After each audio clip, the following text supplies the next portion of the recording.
cánceres de mama que se asocian a algún tipo de gen van a ser por BRCA1 y BRCA2. Bien, ahora, ¿qué predisposición va a tener las pacientes que tienen algún tipo de estos genes mutados?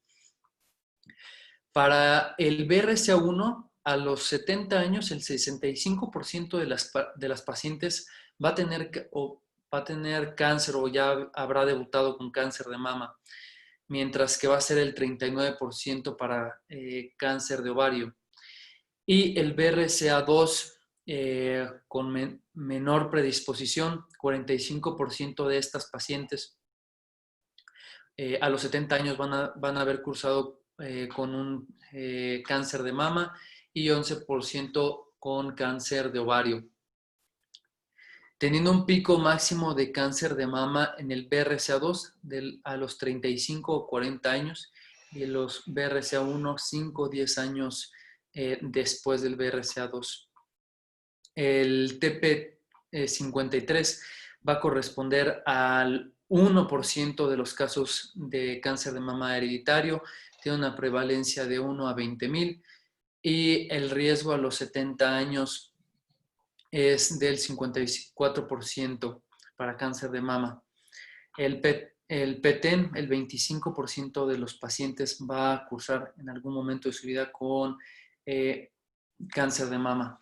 En el hombre es más afectado por el gen BRCA2 más que el BRCA1 y cuando los hombres tienen mutado este gen, a los 80 años aproximadamente entre el 8 y 9% de los pacientes van a tener el diagnóstico antecedente de cáncer de mama.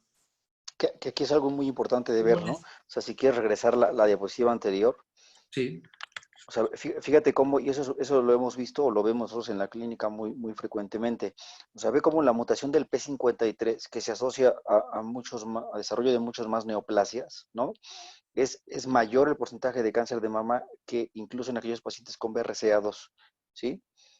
Entonces, a veces como que nos vamos pues digamos, con la moda que es tener BRCA1 y BRCA2, pero por ejemplo en el instituto nosotros vemos más pacientes con mutaciones del P53 y cáncer de mama asociado, ¿no? Entonces, parece ser que la incidencia en nuestro país probablemente es un poco mayor. Hay un estudio, de hecho, del instituto que habla de esto, que podría ser un poquito mayor del P53 en relación a otros países, ¿no? Que eso pues obviamente depende de la raza. Sí, claro. Es más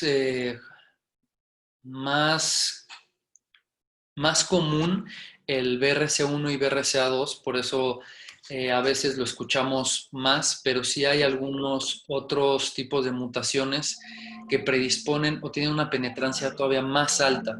No se escuchan tanto Exacto. porque la prevalencia es menor, pero sí hay mutaciones que la penetrancia es todavía más alta que el de BRCA1 y BRCA2. Exacto. Y estos genes que ya mencionamos son los genes que tienen una alta penetrancia. Se han descrito muchísimos que tienen una penetrancia moderada o baja. Realmente nos podríamos llevar toda la clase. Les pongo aquí esta tabla de los que tienen una predisposición moderada y el riesgo relativo que tiene cada uno de ellos para presentar tanto cáncer de mama como de cáncer de ovario. Ahora, el riesgo de recaída ipsilateral de una paciente ya diagnosticada con cáncer de mama, siendo BRCA positivo, ¿cuál es el riesgo de recaída tratada con una tumorectomía? Se han hecho muchísimos estudios y uno de los más grandes dio resultado que en menos de 7 años de seguimiento, casi el 12% de las pacientes tenían una recaída en la mama ipsilateral tratadas con una tumorectomía. Ahora, ¿cuál es el riesgo de las pacientes que tienen o que ya fueron diagnosticadas con cáncer de mama? El riesgo de padecer cáncer de mama contralateral. Y igual se han hecho varios estudios, de los más grandes, los seguimientos de 10 años, las que tenían la mutación del BRCA1 positivo, el 15 al 25% de las pacientes eh, tenían cáncer de mama a estos 10 años de seguimiento, mientras que en el BRCA2 del 7 al 17% ciento de las pacientes tenían la recaída del cáncer contralateral. Ahora, el seguimiento a los 40 años todavía es mucho más llamativo, que el 40% de las pacientes tratadas solamente del lado ipsilateral eh, habían cursado con el diagnóstico contralateral. O sea, casi una de cada dos pacientes. Y del gen mutado del BRCA2, el 26% de estas pacientes habían tenido cáncer de mama contralateral. Por eso se habla que tiene un riesgo acumulado a los 70 años del BRCA1 del 83% y del BRCA2 del 62%. Ahora, el riesgo de presentar cáncer de mama metacrónico tras el diagnóstico de un cáncer de ovario con ya comprobado una mutación en el gen BRCA2 va a ser de 6% a 11%. Esto muy importante porque las pacientes que son diagnosticadas con cáncer de ovario y tienen positividad en alguno de estos genes, sí o sí tienes que estudiarles para ver si tienen algún cáncer metacrónico en las mamas. A ver, ahora aquí una pregunta, resta de la diapositiva anterior. Para fines prácticos, ¿tú cómo traduces el hecho de que tengas un riesgo a 10 años de 15 a 25% para uno y de 7 a 17% para el BRCA2 y después a 20 años se incremente? ¿Cuándo sería para ti, un poquito regresando al caso clínico, el momento ideal o en qué momento tú dirías a la paciente, usted sugiero fuertemente darle un tratamiento? Bueno, hay varias recomendaciones. Una de las más importantes, igual en el caso clínico, es la edad de presentación heredofamiliar que tuvo. Por ejemplo, si eh, su familiar lo tuvo antes de los 50 años, 48 años de edad, en las guías dicen que hasta tal vez 10 años antes ya le podías proponer algún tipo de tratamiento eh, reductora de riesgo. Ok, pero para fines, eso lo entiendo, son criterios que están, pero básicamente yo hablo de los porcentajes, ¿no? Si tú ves el tener una mutación del BRCA2, ¿no? Uh Está -huh. por debajo del 20% de la probabilidad de tener cáncer a 10 años, ¿no? Sí. Entonces, si tú tuvieras un paciente con un BRCA2 mutado estrictamente, ¿no? Pues obviamente ese riesgo todavía está por debajo del 20%. En oncología el 20% es como un número mágico, porque es donde se ha visto que cambia las indicaciones en cuanto a tratamientos, ¿no? Entonces, si tú ves aquí el hecho de tener un BRCA1, pues tienes más del 20% de probabilidades de tener cáncer a 10 años, ¿no? Por lo tanto, oncológicamente, ese paciente ya se le sugiere fuertemente que tiene que ser llevado a cirugía de forma profiláctica, independientemente del resto de los factores genéticos, ¿me explico?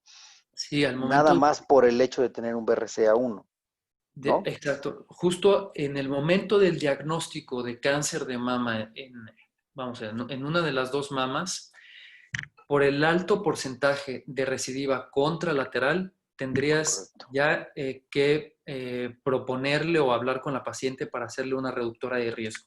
correcto. Perdón, doctor. Entonces, con un BRCA2 podríamos hacer un manejo un poquito más expectante y esperarnos a lo mejor por el porcentaje que es menor a 20%. Es correcto. O sea, en BRCA2 probablemente no sea tan claro, ¿no? O sea, tan clara la indicación de hacer una reductora de riesgo. De hecho, si tú ves, cuando el BRCA2 se diagnostica en aquella paciente con un cáncer de ovario, ¿no? El hacerle una mastectomía reductora de riesgo sería un poquito ocioso, porque ve, el riesgo de cáncer de mama metacrónico en BRCA2 se va a 10 años al 11%. O sea, es decir, esa paciente, su pronóstico va a estar dado por el cáncer de ovario, en qué etapa clínica lo agarraste, y no por el BRCA2. Ok. Muchas gracias, doctor. Ahora, aquí también, y que lo veremos más adelante, lo que influye mucho es, no va a ser, el seguimiento que va a tener esta paciente no va a ser el seguimiento de una paciente que no tenga diagnóstico de BRCA. Correcto. El diagnóstico es mucho más estricto y, ya lo vamos a ver más adelante, son con estudios mucho más caros como una resonancia magnética.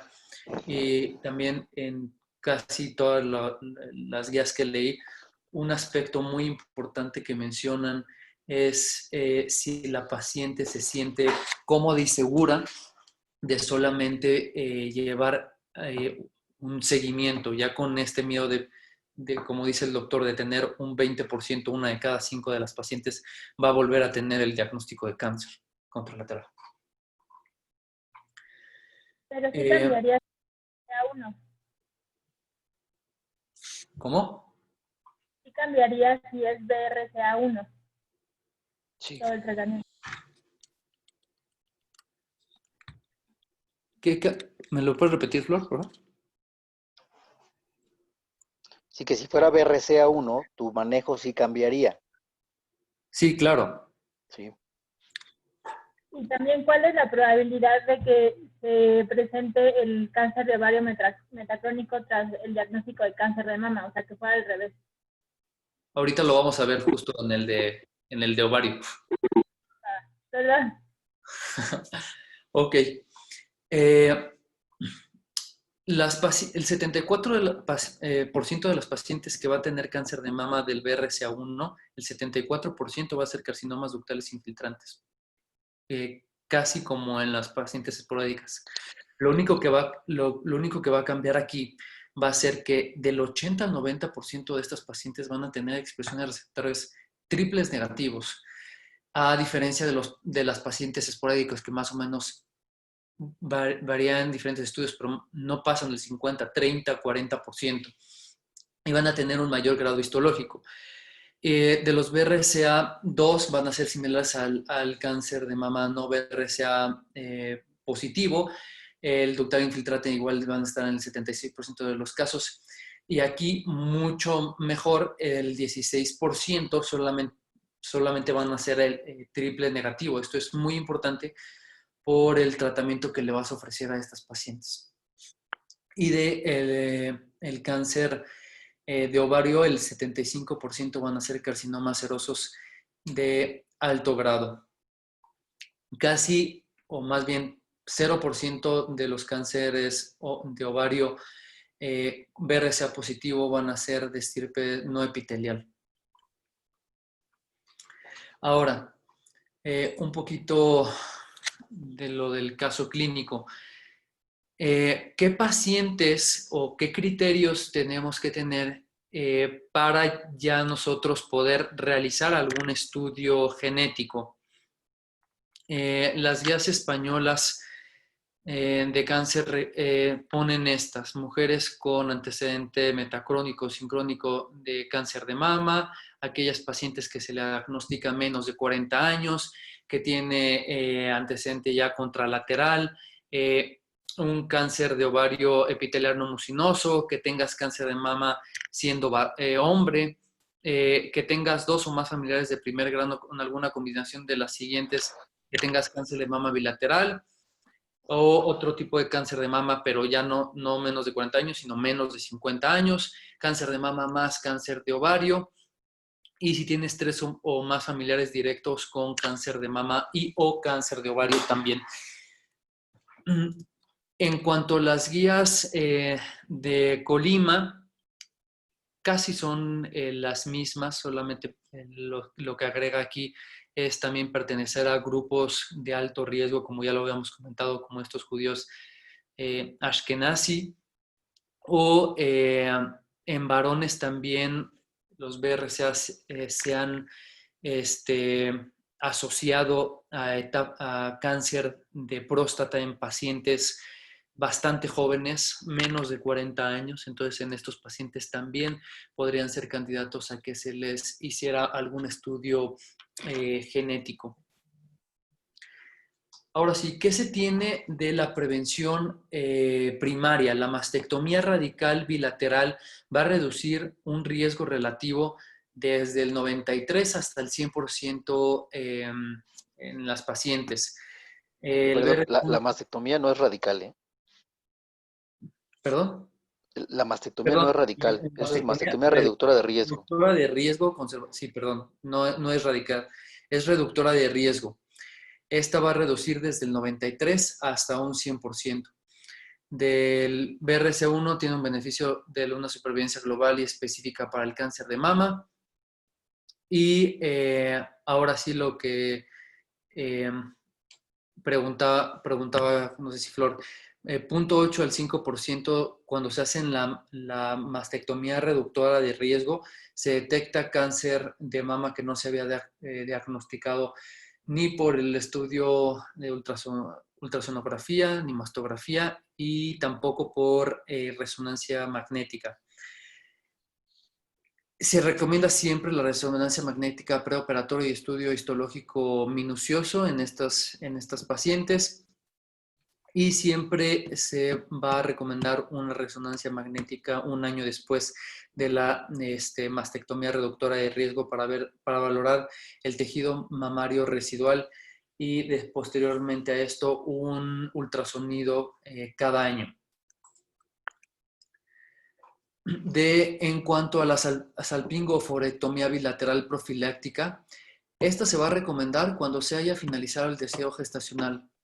El BRCA1, como ya lo habíamos hablado, se van a presentar 5 a 10 años antes, entonces a partir de los 35, 40 años, en una paciente que ya haya tenido su paridad satisfecha, hay que proponerle la salpingoforectomía bilateral. Y a las pacientes con BRCA2, 5 a 10 años posterior a esto. Considerar la edad afectada de cáncer de ovario más temprano en la familia, 2.5 a 4% del cáncer de ovario se van a diagnosticar con cáncer de ovario al momento de hacer la salpingoforectomía bilateral profiláctica. Ahora, estas pacientes van a ser, su cribado va a ser muy diferente a las pacientes que con diagnóstico de cáncer de mama o de ovario esporádico. La sensibilidad de la mastografía aquí en las portadoras va a ser muy baja. En un estudio que se hizo, la mastografía anual solamente diagnosticó el 22% de las neoplasias menores a 1 centímetro que dieron seguimiento con la resonancia magnética y hasta un 56% ya presentaban ganglios positivos. Entonces, ahora la tendencia en todas las guías es que en estas pacientes el cribado se va a hacer con resonancia magnética que tiene una mucho mayor sensibilidad de hasta el 94%. Ahora, hay algo que es el cáncer de intervalo, que es qué tanto cáncer podemos o van a presentar las pacientes entre un cribado y otro. Y ahora lo que se está estudiando es que para disminuir este cáncer de intervalo, lo indicado sería hacerle la resonancia magnética cada 6 meses. Entonces, digo esto siendo idóneo. Por eso, las pacientes ya van a tener que decidir hacerse algún tratamiento quirúrgico o estar sometidas a un cribado bastante estricto. También estas pacientes que ya están diagnosticadas con BRCA, el inicio del cribado es al 25-30 años o 10 años de menores al antecedente familiar más joven. Y realmente no existe una evidencia sobre el límite de edad se tendría que individualizar a cada paciente. El cribado ginecológico, la mayoría de los nuevos artículos recomiendan un cribado con ultrasonido ICA-125 cada 6 a 12 meses a partir de los 30 años de edad.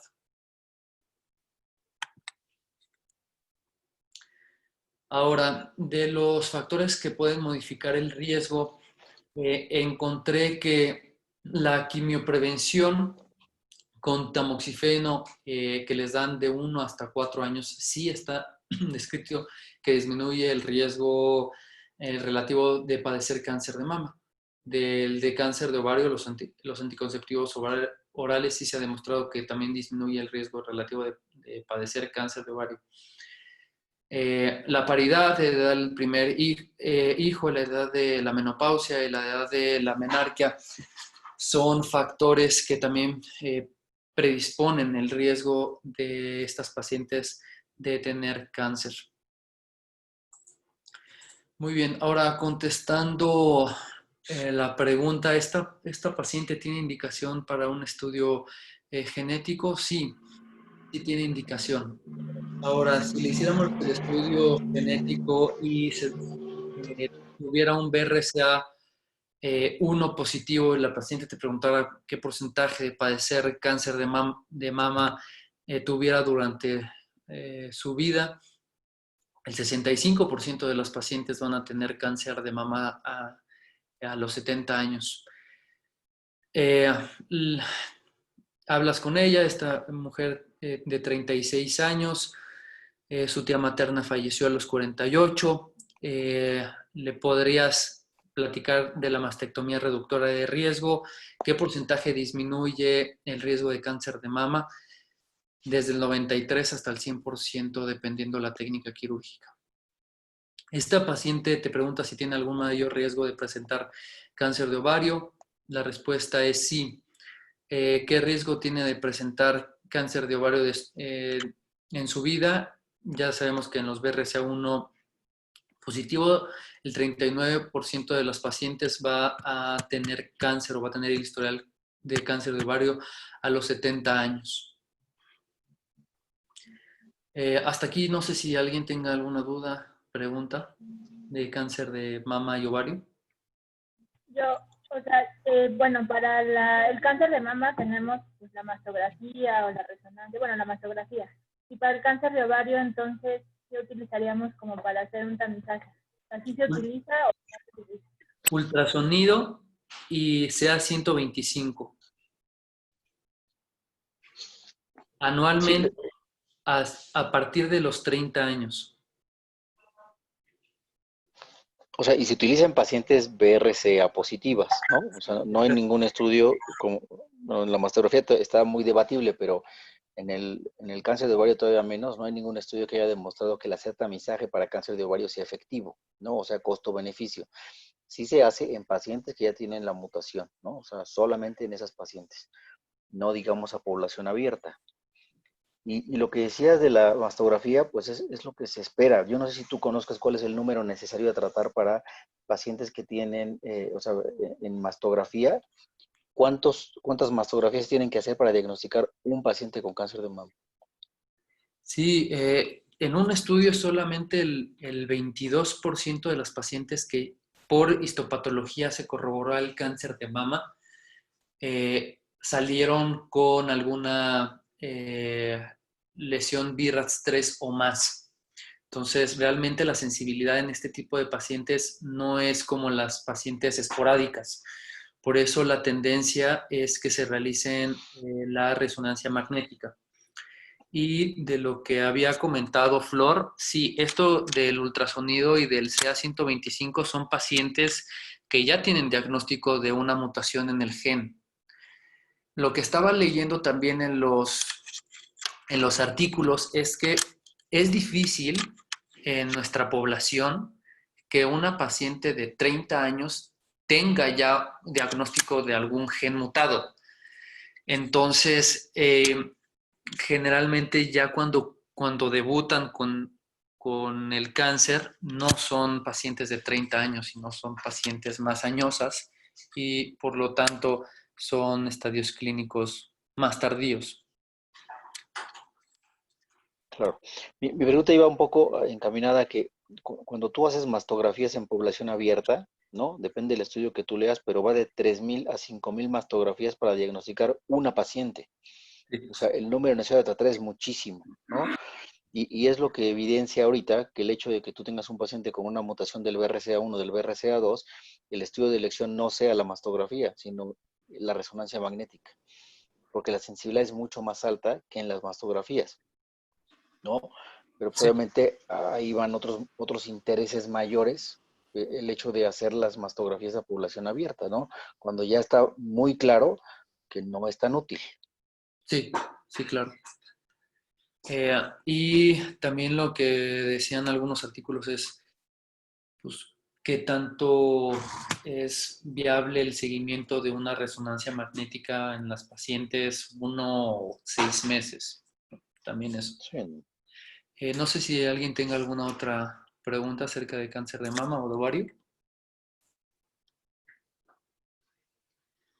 Muy bien. Bueno, el otro tipo de cáncer que se ha asociado fuertemente a síndromes heredofamiliares es el cáncer colorectal. Hay muchas maneras de estudiar el cáncer colorectal heredofamiliar.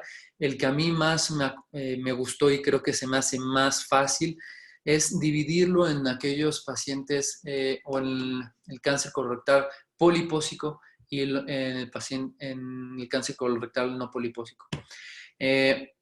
Todo cáncer se sabe que tiene un sustrato genético. Sin embargo, entre el 5 y el 10% de los tumores se puede heredar una mayor predisposición.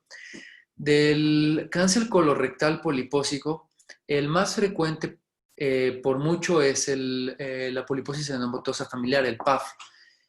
Y del cáncer colorectal no polipósico y también por mucho, es el síndrome de Lynch. Ahora, lo vamos a dividir en el no polipósico. El síndrome hereditario no polipósico más frecuente es el síndrome de Lynch. En el cáncer colorectal es el cáncer más frecuente asociado a este síndrome.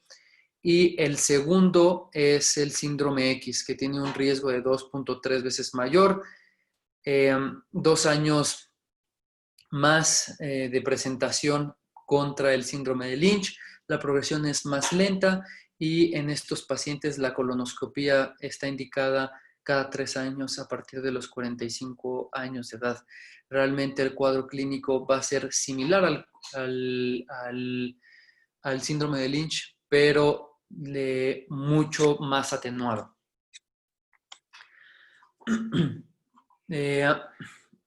Del síndrome de Lynch va a representar del 2 al 3% de todos los cánceres colorectales. Entonces, hablando de generalidad, creo que es bastante frecuente. 2 a 3% creo que es con una incidencia bastante alta. Representa también el 3% de los cánceres de endometrio. Tiene una disposición autosómica dominante. Este gen mutado van a ser reparadores de errores de emparejamiento de las bases de DNA. Existen muchísimos genes mutados que te pueden dar el síndrome de Lynch. Muchos. Los más conocidos y los que tienen un mayor afectación son estos dos, el MSH2 y el MLH1. Se han descrito muchísimos, si quieren les pasaré una tabla para que si tienen tiempo lo revisen. Ahora, ¿qué riesgo acumulado tienen estos pacientes de presentar cáncer colorectal? 40-80% de los pacientes que tienen estas mutaciones que son más agresivas, el MLH1 y el MSH2, 40 al 80% a los 70 años. Mientras que las mutaciones menos agresivas, como estas que vemos en pantalla, del 10 al 22% a los 70 años. La edad media del diagnóstico de cáncer de colon en los pacientes con Lynch es de 45 años. Y 18 de estos pacientes van a tener algún tipo de cáncer sincrónico al momento del diagnóstico. El 70% de los cánceres van a ser proximales al lóbulo esplénico, a diferencia del cáncer esporádico, que solamente van a ser del 40 al 50%. Esto no lo vamos a leer, solamente para que sepan que existen criterios clínicos para el diagnóstico clínico del síndrome de Lynch. Los más revisados son el síndrome, el de Ámsterdam 2 y el de Bethesda modificado. Ahora, también encontré que se han hecho muchísimos modelos predictivos de riesgo. Este es el que más, revisé un par y este es el que más me gustó. Se llama PREM M5. Te da literal, puedes meter las características clínicas y endoscópicas de un paciente y por porcentaje te dice si es de alto riesgo, moderado riesgo y te da los porcentajes también de qué porcentaje de predispone de tener síndrome de Lynch. Ahora, dentro de la prevención, se recomienda realizar una colonoscopia cada 1 a 2 años, desde los 20 a los 25 años de edad. De las mutaciones menos agresivas, es controvertida si se debe realizar esta colonoscopia a partir de los 20 o los 25 años o se realiza 10 años después, o sea, a los 35 o 40 años de edad. Entonces podemos ver que aquí, aunque los dos pacientes tienen diagnóstico de síndrome de Lynch, no les vas a dar un seguimiento igual. Tienes que ver qué mutación o qué gen está mutado para así poderle ofrecerle al paciente un cribado adecuado. Ahora, la colectomía, ¿cuándo va a estar indicada? No se recomienda en estos pacientes una colectomía profiláctica. Va a estar indicada cuando haya cuando la resección endoscópica no sea posible. Y esto es con el síndrome de Lynch. Ahora, de los síndromes polipósicos, el más común y por mucho es el PAF.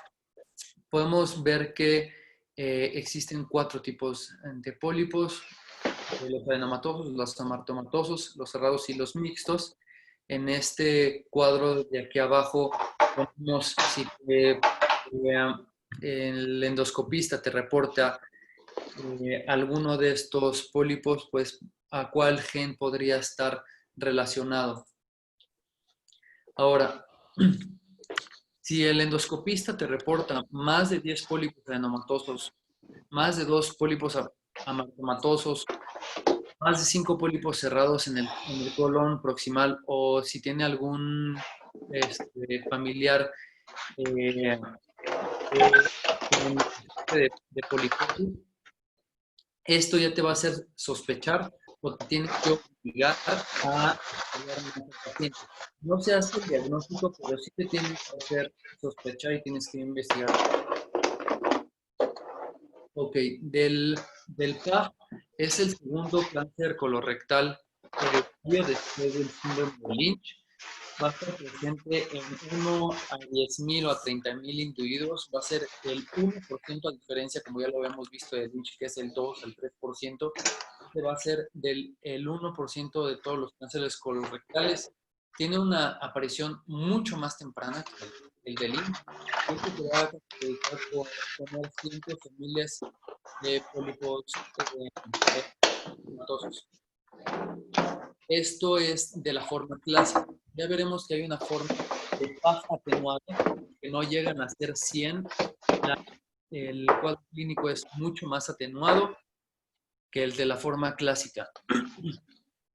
Y algo súper importante es que el 100% de estos pacientes van a desarrollar cáncer colorectal.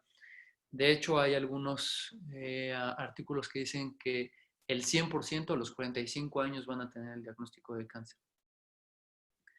Es un gen de alta penetrancia o de penetrancia completa y a los 15 años, cuando le hacen la colonoscopia, el 50% de estos pacientes van a tener ya presencia de pólipos.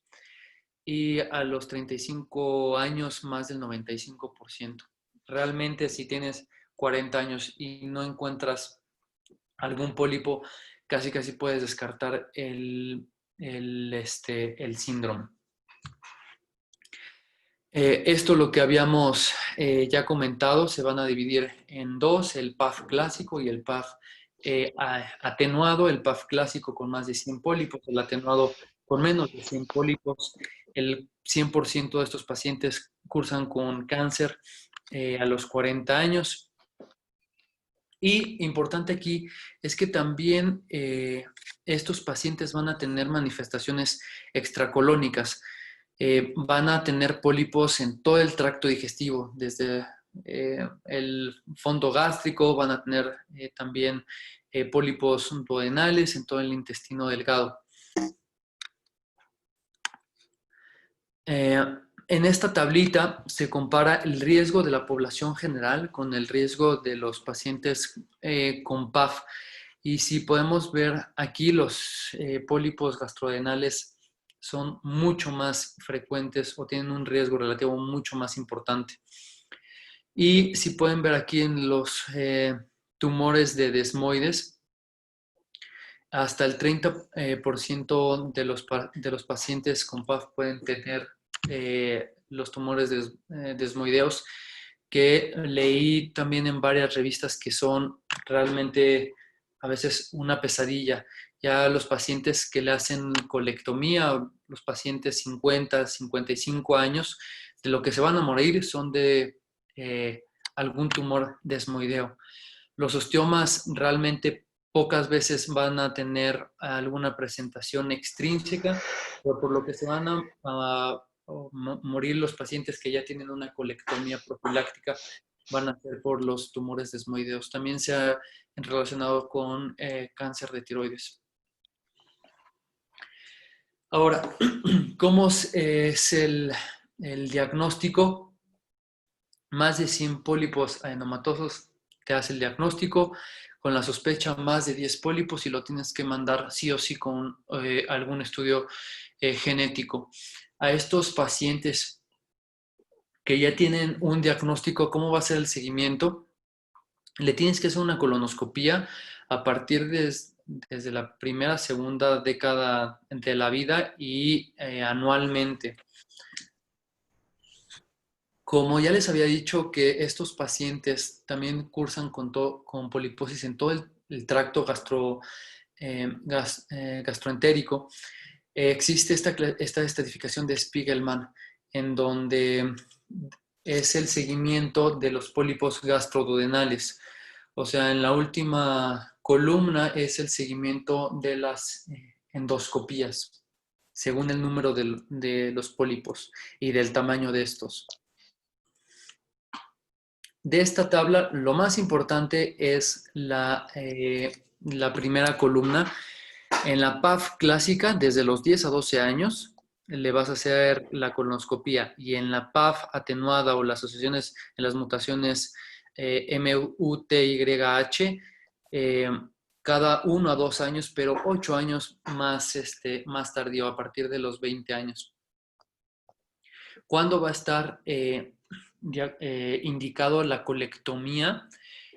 Cuando por endoscopía ya no se puedan hacer la resección de los pólipos. Leí más o menos que 25, 30 años ya no van a ser candidatos a la resección por endoscopía y este es momento para realizar una colectomía. Esto es lo que ya habíamos comentado.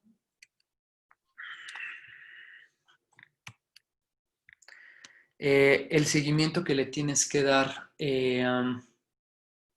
por presentar mayor riesgo de cáncer de tiroides. La exploración tiroidea va a ser anual y también se puede hacer anual el ultrasonido. Cuando, como ya lo habíamos comentado, se va a indicar la colectomía en aquellos pacientes que ya no sean candidatos para resección endoscópica. Y otro síndrome, el que le sigue de frecuencia, va a ser la mutación PAM. Es una mutación bialélica en este gen, autosómica recesiva, menos de 100 pólipos, y la media de presentar cáncer colorectal va a ser a los 50 años. En este va a ser como la PAF atenuada, literal, igualito el seguimiento, la colonoscopía cada año o cada 2 años a partir de los 21 años.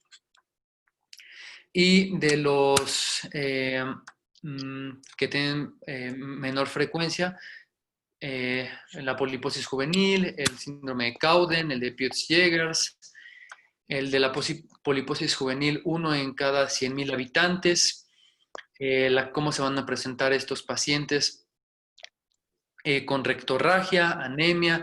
Estos pólipos son sangrantes, son pólipos amartomatosos. Y el cáncer de colorectal tiene una media a los 34 años. Está bastante controvertida si estos pacientes tienen indicación de colectomía profiláctica o no. Y la colonoscopía en estos pacientes se van a realizar cada 2 a 3 años a partir de los 15 años de edad. Esto no lo vamos a decir en esta clase, solamente se los pongo. Hay criterios mayores, menores para el síndrome juvenil.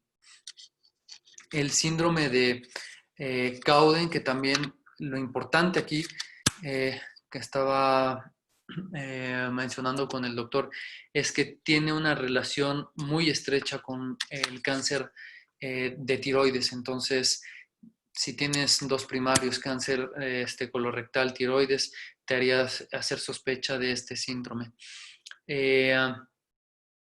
Igual el ultrasonido en el síndrome de Cowden va a ser anual a partir de los 18 años y este también se ha visto asociado a cáncer de endometrio.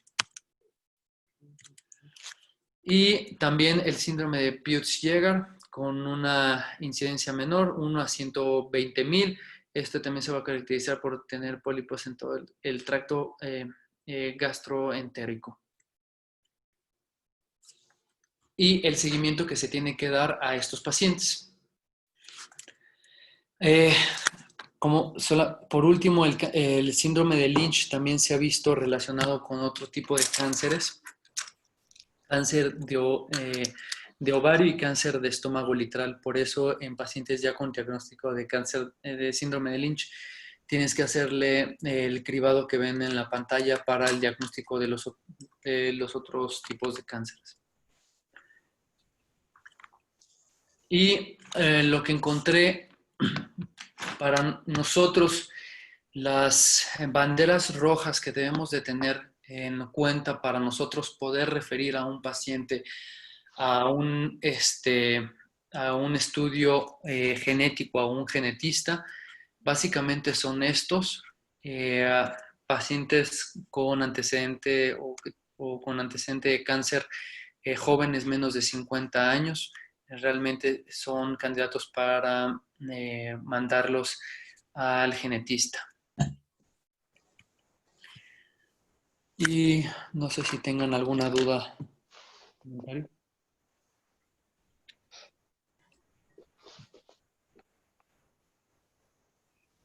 Pues no, mira, yo nada más como comentario aquí en estas flags que puse al final, ¿no? Se me hace raro que no esté el cáncer de tiroides medular.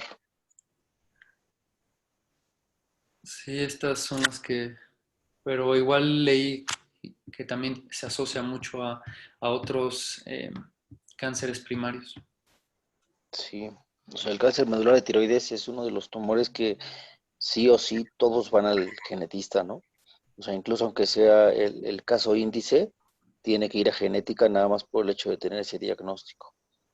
Porque además, dependiendo de los exones que exprese, pues va a ser el riesgo de ese paciente. Incluso hay los nomogramas nuevos que han utilizado esos exones para determinar el riesgo e incluso ver qué tratamiento, si debe ser más agresivo en esos pacientes que en otros pacientes, dependiendo si el exón es de alto riesgo o no.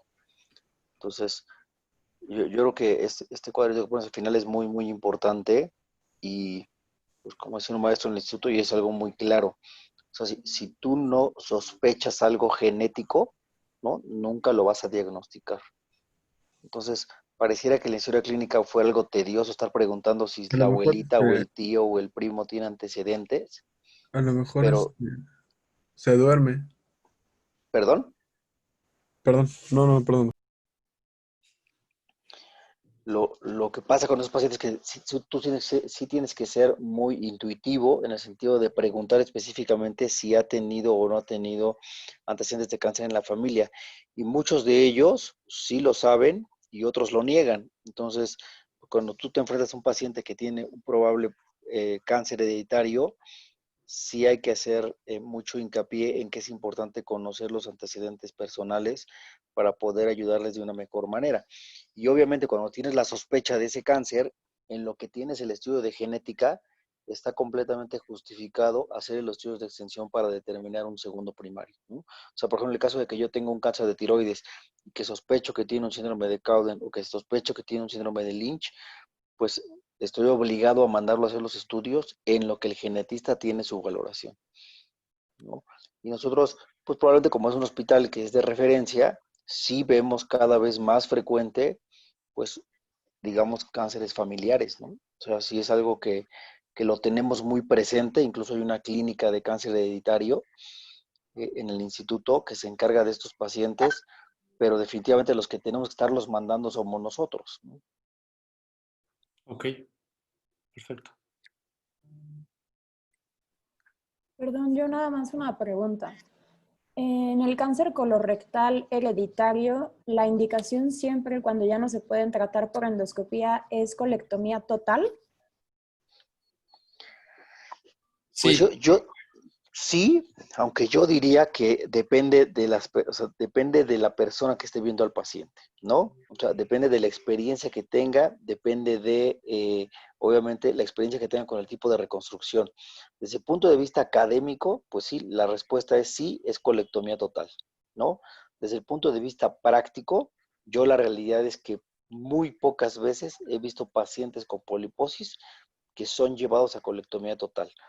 ¿Y por qué sucede esto? Porque también lo que se ha visto es que si tú les haces una subtotal y tienes una vigilancia estrecha de la última porción del recto, en realidad se ha visto que esos pacientes pudieran no tener un riesgo incrementado de fallecer por cáncer aunque les hagas una subtotal.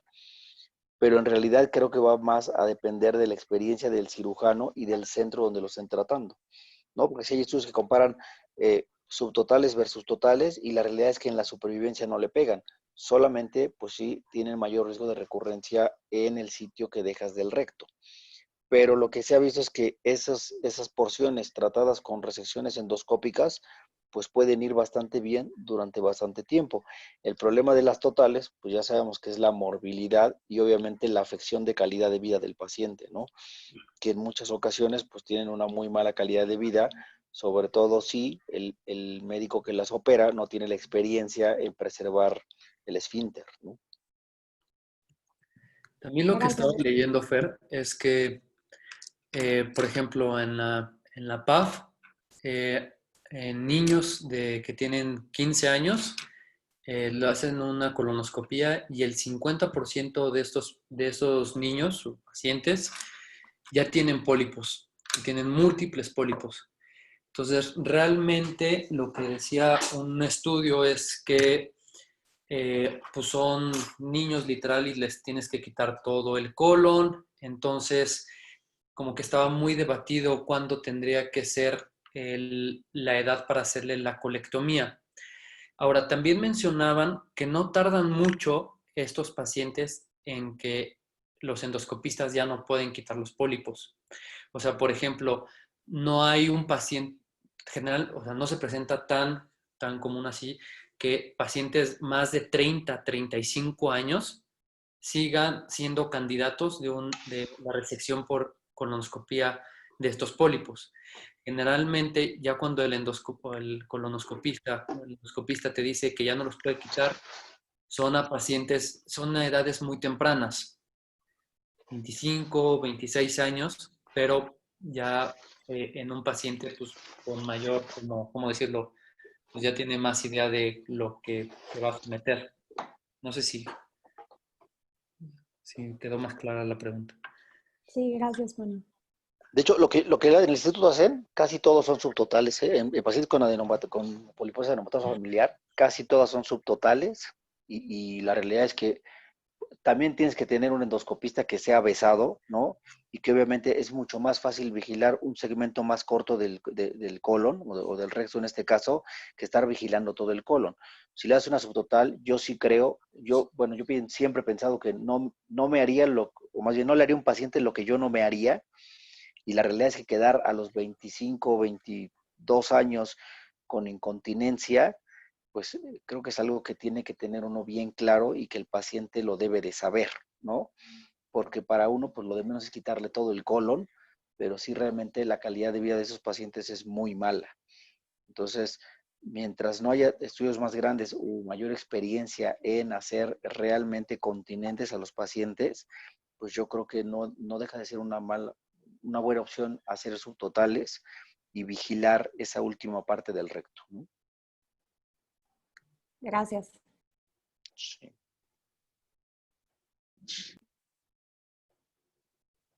Bueno, pues no sé, ¿alguna otra pregunta?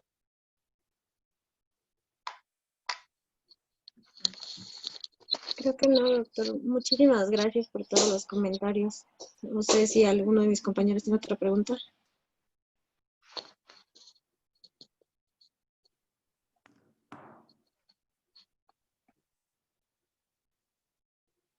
Creo que no, doctor. Le agradecemos mucho Bueno, que nos acompañara y que nos pudiera contribuir con la información.